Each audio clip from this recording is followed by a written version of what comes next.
ಮಾನ್ಯ ಮುಖ್ಯಮಂತ್ರಿಗಳು ಮತ್ತೆ ನಮ್ಮ ಜಿಲ್ಲಾ ಮಂತ್ರಿಗಳು ಆಫೀಸರ್ಸ್ ಡೈರೆಕ್ಷನ್ ಕೊಟ್ಟಿದ್ರಿಂದ 100 ಎಕರೆ ಮಾಡಬೇಕು ಅಂತ ಡೈರೆಕ್ಷನ್ಸ್ ಕೊಟ್ಟವ್ರು. ಈಗಾಗಲೇ 60 ಎಕರೆ 33 ಗುಂಟೆ ಕೋರಗಂಡಳ್ಳಿ ಕೋನ್ಯಾಪುರ ಸರ್ವೆ ನಂಬರ್ ಅಲ್ಲಿ ಸರ್ಕಾರಕ್ಕೆ ಪ್ರಸ್ತಾವನೆ ಹೋಗಿದೆ. ಈಗಾಗಲೇ ಗ್ರಾಮ ಪಂಚಾಯಿತಿ ಅಂತಂದ್ರೆ ಯಾವ ರೀತಿ ರಾಜ್ಯ ಮಟ್ಟದಲ್ಲಿ ರಾಜ್ಯದ ಸರ್ಕಾರ ಇರ್ತದೆ, ಯಾವ ರೀತಿ ದೇಶದ ಮಟ್ಟದಲ್ಲಿ ಸರ್ಕಾರ ಕೇಂದ್ರ ಸರ್ಕಾರ ಇರ್ತದೆ, ಅದೇ ರೀತಿ ಗ್ರಾಮ ಪಂಚಾಯಿತಿ ಅದರ ವ್ಯಾಪ್ತಿಯ ಗ್ರಾಮ ಸರ್ಕಾರ ಇದ್ದಾಗೆ. ಗ್ರಾಮ ಸರ್ಕಾರ ನಡಿಬೇಕಾದ್ರೆ ಮೂಲಭೂತವಾಗಿ ಅವರು ಕೂತ್ಕೊಂಡು ಅವರು ಚರ್ಚೆ ಮಾಡ್ತಕ್ಕಂಥದ್ದು, ಅವರು ಯೋಜನೆಗಳನ್ನು ರೂಪಿಸ್ತಕ್ಕಂಥದ್ದು, ಅವರು ಸಭೆಗಳನ್ನು ನಡೆಸ್ತಕ್ಕಂಥದ್ದು, ಇಲ್ಲಿ ಪಂಚಾಯಿತಿಯ ಎಲ್ಲ ಕಾರ್ಯಚಟುವಟಿಕೆಗಳು ನಡೆಸ್ತಕ್ಕಂಥದ್ದಕ್ಕೆ ಒಂದು ಸುಸಜ್ಜಿತವಾದಂತಹ ಕಟ್ಟಡ ಅಗತ್ಯ ಇರ್ತದೆ. ಇವತ್ತು ಗ್ರಾಮ ಪಂಚಾಯಿತಿಯ ವ್ಯವಸ್ಥೆ ಬಂದಾದ್ಮೇಲೆ ಸುಮಾರು ವರ್ಷಗಳ ನಂತರ ಬಹುಶಃ 2004ರಿಂದ 2014ರಲ್ಲಿ ಏನು UPA ಸರ್ಕಾರ ಸೋನಿಯಾ ಗಾಂಧಿ ಅವರ ಮಾರ್ಗದರ್ಶನದಲ್ಲಿ ಮನಮೋಹನ್ ಸಿಂಗ್ ಅವರು ಪ್ರಧಾನಮಂತ್ರಿ ಆಗಿದ್ದಾಗ ಏನು NREG ಯೋಜನೆಯನ್ನ ರೂಪಿಸಿದ್ರು, ಅದಾದ್ಮೇಲೆ ಬಹಳಷ್ಟು ಕಡೆ ರಾಜೀವ್ ಗಾಂಧಿ ಸೇವಾ ಕೇಂದ್ರ, ಅದಾದ್ಮೇಲೆ ಸಂಜೀವಿನಿ ಯೋಜನೆಗಳು ಮತ್ತು ಗ್ರಾಮ ಪಂಚಾಯಿತಿಯ ಅನುದಾನ ಮತ್ತು ಸ್ಥಳೀಯವಾಗಿರ್ತಕ್ಕಂಥ ಜನಪ್ರತಿನಿಧಿಗಳ ಅನುದಾನಗಳನ್ನೆಲ್ಲವನ್ನು ಕೂಡ ಬಳಸಿಕೊಂಡು ಇವತ್ತು ಬಹುತೇಕ ಎಲ್ಲ ಗ್ರಾಮ ಪಂಚಾಯಿತಿಗಳಲ್ಲಿ ಒಂದು ಒಳ್ಳೆ ಕಟ್ಟಡಗಳನ್ನ ನಿರ್ಮಾಣ ಮಾಡತಕ್ಕಂಥದ್ದಕ್ಕೆ ಸಾಧ್ಯ ಆಗಿದೆ ಅಂತೇಳಿ ಈ ಸಂದರ್ಭದಲ್ಲಿ ಹೇಳಲಿಕ್ಕೆ ಬಯಸ್ತೇನೆ. ಮತ್ತು ಸೂಲೂರು ಗ್ರಾಮ ಪಂಚಾಯಿತಿ ಕೂಡ ಒಂದು ಉತ್ತಮವಾದಂಥ ಕಟ್ಟಡವನ್ನ ನೀವೆಲ್ಲ ಸೇರಿ ಮಾಡಿಕೊಂಡಿದ್ದೀವಿ. ನೆಲಮಡಿಯ ಉದ್ಘಾಟನೆ ಮತ್ತು ಅದು ನೆಲಮಡಿ ಬಂದಿದ್ವಿ, ನವೀಕರಣಕ್ಕೆ ಬಂದಿದ್ವಿ, ಗುದ್ಲಿ ಪೂಜೆಗೂ ಬಂದಿದ್ವಿ. ಆ ಸಂದರ್ಭದಲ್ಲಿ ಹೇಳಿದ್ವಿ ಆದಷ್ಟು ಬೇಗ ಏನಾಗ್ತದೆ, ಗುದ್ದಲಿ ಪೂಜೆ ಮಾಡ್ಬಿಡ್ತೀವಿ ಆದ್ರೆ ಉದ್ಘಾಟನೆ ಆಗೋದಿಲ್ಲ, ಅದಕ್ಕೆ ಬಹಳ ಇದಾಗ್ತದೆ. ಇವತ್ತು ಗುದ್ದಲಿ ಪೂಜೆನೂ ನಮ್ಮ ಕೈಯಲ್ಲೇ ಮಾಡಿಸಿ ಉದ್ಘಾಟನೆ ಕೂಡ ಇವತ್ತು ನಮ್ಮ ಕೈಯಲ್ಲೇ ಮಾಡಿಸಿರ್ತಕ್ಕಂಥದಕ್ಕೆ ವಿಶೇಷವಾಗಿ ಗ್ರಾಮ ಪಂಚಾಯಿತಿ ಅಧ್ಯಕ್ಷರು, ಉಪಾಧ್ಯಕ್ಷರು ಮತ್ತು ಎಲ್ಲ ಸದಸ್ಯರು ಮತ್ತು ಏನು ಆಡಳಿತ ವರ್ಗ ಇದೆ ಅವರೆಲ್ಲರಿಗೂ ಕೂಡ ನಾನು ಈ ಸಂದರ್ಭದಲ್ಲಿ ಅಭಿನಂದನೆಗಳನ್ನು ಸಲ್ಲಿಸ್ತೇನೆ. ಬಹಳ ಅಪರೂಪ ಈ ಕಮಿಟಿಯವರು ಮಾಡಿದ್ರೆ ಆಮೇಲೆ ಇನ್ನೊಂದು ಕಮಿಟಿಯವರು ಬಂದು ಮಾಡೋದು. ನೀವು ಒಂದೇ ವರ್ಷದಲ್ಲಿ ಈ ಕೆಲಸ ಮಾಡಿದ್ದೀರಿ. ಇದರ ಜೊತೆಗೆ ನಿಮ್ಮ ಗ್ರಾಮ ಪಂಚಾಯಿತಿ ಇವತ್ತು ಗಾಂಧಿ ಪುರಸ್ಕಾರ ಯೋಜನೆಯು ಕೂಡ ಇವತ್ತು ಆಯ್ಕೆಯಾಗಿ ನಿನ್ನೆ ಅದರ ಪ್ರಶಸ್ತಿಯನ್ನು ಕೂಡ ತೆಗೆದುಕೊಂಡು ಬಂದಿದ್ದಾರೆ ನಿಮ್ಮ ಅಧ್ಯಕ್ಷರು, ನಿಮ್ಮ PDO. ಅದಕ್ಕೂ ಕೂಡ ನಿಮಗೆ ಅಭಿನಂದನೆಗಳನ್ನು ಸಲ್ಲಿಸ್ತೀನಿ. ಇದರ ಜೊತೆಗೆ ಜಿಲ್ಲಾ ಮಟ್ಟದಕ್ಕೂ ಕೂಡ ಇವತ್ತು ನೀವು ಸ್ಪರ್ಧೆ ಒಡ್ಡಿದ್ದೀರಿ.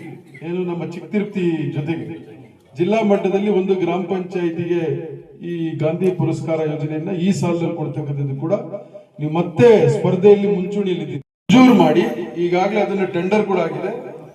ಬೆಂಗಳೂರಿನವರು ಅಂದ್ರೆ ನಮ್ಮ ಜಿಲ್ಲೆಯವರು ಬೆಂಗಳೂರಿನಲ್ಲಿದ್ದಾರೆ, ಅವ್ರ ಹೆಸರು ಒಂದು ರೆಡ್ಡಿ ಅಂತಿದೆ, ಅವ್ರಿಗೆ ರತ್ನಾಕರ್ ರೆಡ್ಡಿ ಅಂತ, ಅವ್ರಿಗೆ ಇವತ್ತು ಟೆಂಡರ್ ಆಗಿದೆ.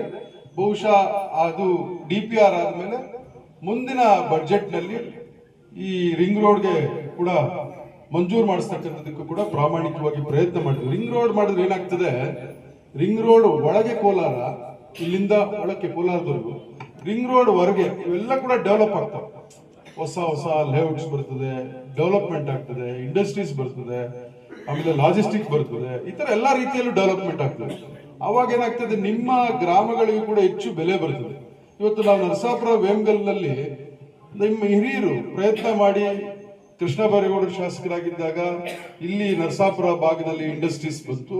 ಆಮೇಲೆ ಸುದರ್ಶನ್ ಸಾಹೇಬ್ ಆಸಕ್ತಿ ತೆಗೆದುಕೊಂಡು ವೇಮಗ ಭಾಗದಲ್ಲಿ ಇಂಡಸ್ಟ್ರೀಸ್ ಬಂದ್ಮೇಲೆ ಈ ಭಾಗದಲ್ಲಿ ರೈತರು ಕೃಷಿಯನ್ನೇ ಅವಲಂಬಿಸಿಕೊಂಡಿದ್ದಂತ ರೈತರೆಲ್ಲ ಇವತ್ತು PGಗಳು, ಮನೆ ಬಾಡಿಗೆಗಳು ಕೊಟ್ಟು ಆದಾಯ ಹೆಚ್ಚು ಮಾಡತಕ್ಕಂಥದಕ್ಕೆ ಒಂದು ಅವಕಾಶ ಆಗಿದೆ.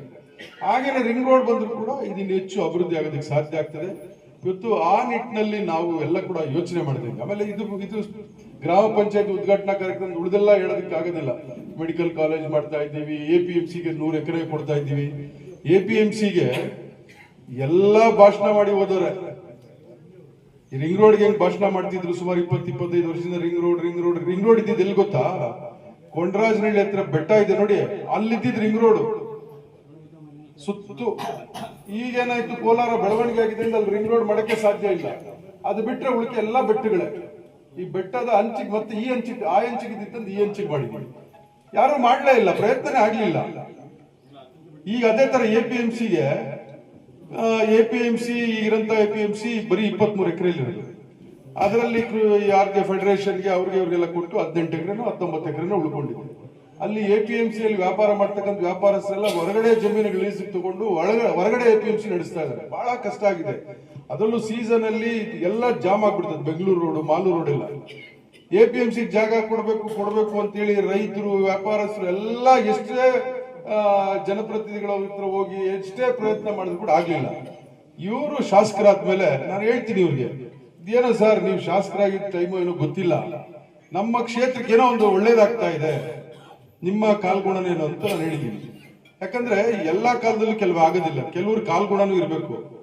ಇವರು ಶಾಸಕರಾದ್ಮೇಲೆ ಪ್ರಯತ್ನ ಮಾಡಿ ಮಾನ್ಯ ಮುಖ್ಯಮಂತ್ರಿಗಳು ಮತ್ತೆ ನಮ್ಮ ಜಿಲ್ಲಾ ಮಂತ್ರಿಗಳು ಆಫೀಸರ್ಸ್ ಡೈರೆಕ್ಷನ್ ಕೊಟ್ಟಿದ್ರಿಂದ 100 ಎಕರೆ ಮಾಡಬೇಕು ಅಂತ ಡೈರೆಕ್ಷನ್ಸ್ ಕೊಟ್ಟವ್ರು. ಈಗಾಗಲೇ 60 ಎಕರೆ 33 ಗುಂಟೆ ಕೋರಗಂಡಳ್ಳಿ ಕೋನ್ಯಾಪುರ ಸರ್ವೆ ನಂಬರ್ ಅಲ್ಲಿ ಸರ್ಕಾರಕ್ಕೆ ಪ್ರಸ್ತಾವನೆ ಹೋಗಿದೆ.